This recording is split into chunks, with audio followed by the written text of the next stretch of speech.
Sous le soleil couchant qui s'étend sur Los Angeles, où se mêle l'histoire du quotidien et rêve hollywoodien, vit un homme qui a connu des hauts et des bas, de la prison au grand écran, des années sombres à l'apogée de la gloire. C'est Danny Trejo. À 81 ans, alors que nombre de ses contemporains ont pris leur retraite, se retirant des projecteurs, il se prépare à une étape surprenante et émouvante de sa vie. Un mariage religieux digne de ce nom, solennel, sincère et chargé d'émotions. Un mariage qui, pour lui, n'est pas une simple cérémonie, mais la conclusion d'un long voyage solitaire et l'ouverture d'un nouveau chapitre d'amour, un chapitre qu'il pensait autrefois ne jamais pouvoir s'accrocher. Né en 1944 à Echo Park, à Los Angeles, Danny Trejo est l'incarnation même de la rédemption, de la renaissance et de la détermination. Il n'est pas l'acteur hollywoodien typique, mais un homme au visage rude, à la vie difficile, au passé marqué par la prison, la drogue et la violence. Pas à pas, rôle après rôle, de méchant notoire à héros inattendus, il s'est imposé et s'est forgé une place solide dans le cœur des fans. Le succès n'a pas été facile. Trejo a dû le payer d'un passé sombre, d'années de rééducation, de lutte intérieure et d'une solitude prolongée. Malgré son succès au cinéma avec des films comme Machete, Desperado, Hit, sa vie personnelle n'était qu'une longue série de relations insatisfaites. Des mariages brisés, des enfants grandissant dans la distance et le silence, et un cœur constamment déchiré par l'idée de pouvoir aimer et être aimé comme tout le monde. Ce que personne, y compris Danny Trejo, n'aurait imaginé, c'est qu'il ouvrirait à nouveau son cœur à l'amour et, surtout, qu'il serait prêt à se marier, solennellement et avec les rites religieux. La femme qui a changé sa vision de la vie n'était ni une star glamour ni une personne issue du monde du show business, mais une personne simple, patiente et indulgente. Ils se sont rencontrés lors d'une collecte de fonds caritative à laquelle Danny était invité. À partir de conversations pleines de compassion sur le passé, ils ont progressivement construit une relation fondée sur la compréhension et le respect mutuel. Elle n'était pas attirée par la réputation ou l'image des « hommes dangereux » de Danny, mais voyait en lui une personne honnête, blessée, mais sincère et avide d'amour. Pour Danny, sa douceur et sa patience étaient un baume sur la douleur profonde qu'il ressentait, une douleur qu'il n'avait jamais révélée à personne, pas même à sa famille. Lorsque Danny a annoncé à ses amis proches qu'il se mariait à l'âge de 81 ans, beaucoup ont été surpris. Mais ils ont aussi compris qu'il ne s'agissait pas d'un caprice ou d'une idée romantique tardive, mais du fruit d'un amour mûr et profond. Il a organisé le mariage dans une vieille église de la banlieue de Los Angeles, un lieu calme, entouré de jardins et à l'atmosphère solennelle. Il souhaitait un mariage discret, mais un engagement spirituel, un vœu final qu'il pensait ne jamais prononcer de sa vie. Danny n'a pas caché son enthousiasme. Lors de récentes interviews, lorsqu'il évoquait le mariage, ses yeux s'illuminaient comme un jeune homme tombant amoureux pour la première fois. Avant, je pensais que l'amour était un luxe. J'avais l'habitude de détruire beaucoup de choses précieuses parce que je pensais ne pas le mériter. Mais maintenant, je sais que je peux aimer et être aimé comme il se doit. Il a choisi lui-même son alliance, écrit ses vœux et discuté de chaque détail avec sa bien-aimée, de la chanson aux fleurs.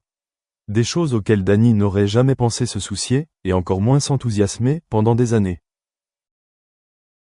Mais lorsque le véritable amour viendra, sans peur, sans préjugés, les gens se sentiront à nouveau jeunes, retrouveront confiance et voudront plus que jamais faire le bien. Lorsque Danny a annoncé à ses amis proches qu'il se mariait à 81 ans, beaucoup ont été surpris. Mais ils ont aussi compris qu'il ne s'agissait pas d'un caprice ou d'une idée romantique tardive, mais du fruit d'un amour mûr et profond. Il a organisé le mariage dans une vieille église de la banlieue de Los Angeles, un lieu paisible, entouré de jardins et à l'atmosphère solennelle.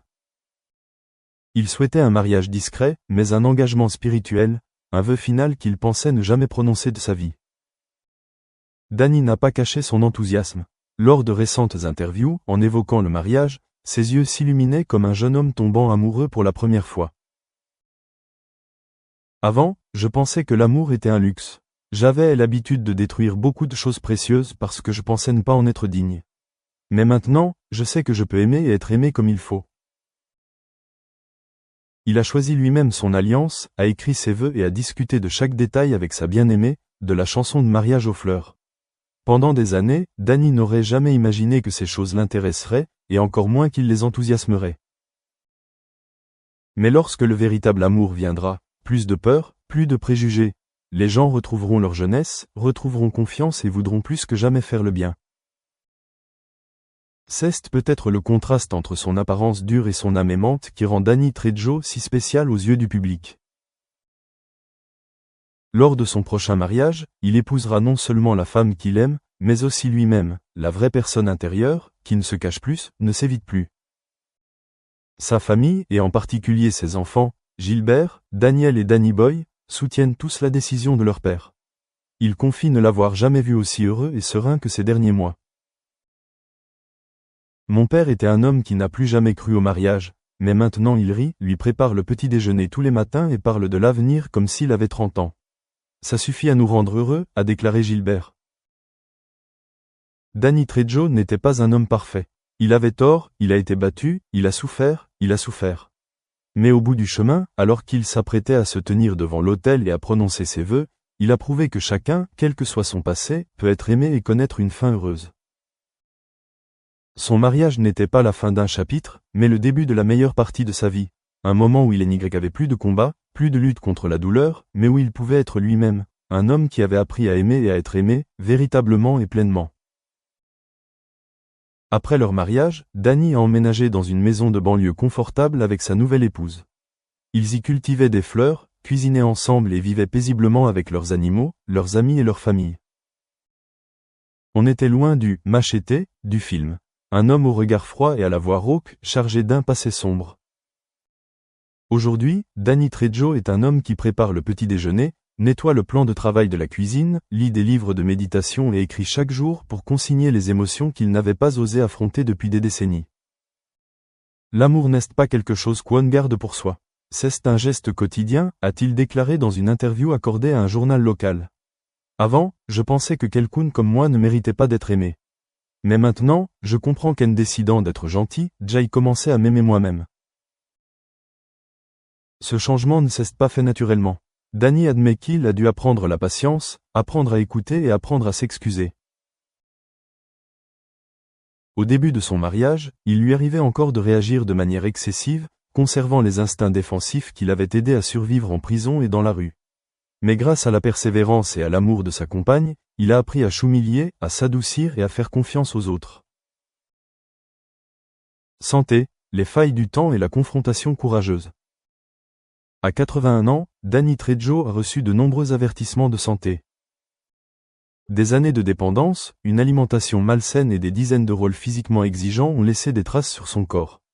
Il a subi une opération cardiaque, a eu des problèmes articulaires et présente un risque élevé de diabète de type 2. Cependant, ce qui le rend admirable, c'est son esprit d'initiative. Danny a renoncé à la viande rouge, a mangé plus de légumes, a pratiqué du yoga léger tous les matins et a régulièrement effectué des bilans de santé. Je veux vivre encore quelques décennies avec elle. C'est aussi simple que ça, a-t-il déclaré, incapable de dissimuler son sourire radieux. Sa femme est aussi sa plus grande motivation pour l'aider à rester en bonne santé. Elle suit des cours de nutrition avec lui, se promène tous les soirs, médite et tient un journal de gratitude. Ce n'est pas une thérapie spirituelle à la mode, mais une façon pour lui de ressentir que chaque jour est un cadeau précieux. Danny Trejo a confié un jour que ce qui l'avait le plus blessé n'était pas le temps passé en prison, ni les violences physiques liées à sa dépendance, mais le sentiment d'avoir aliéné ses enfants et de les avoir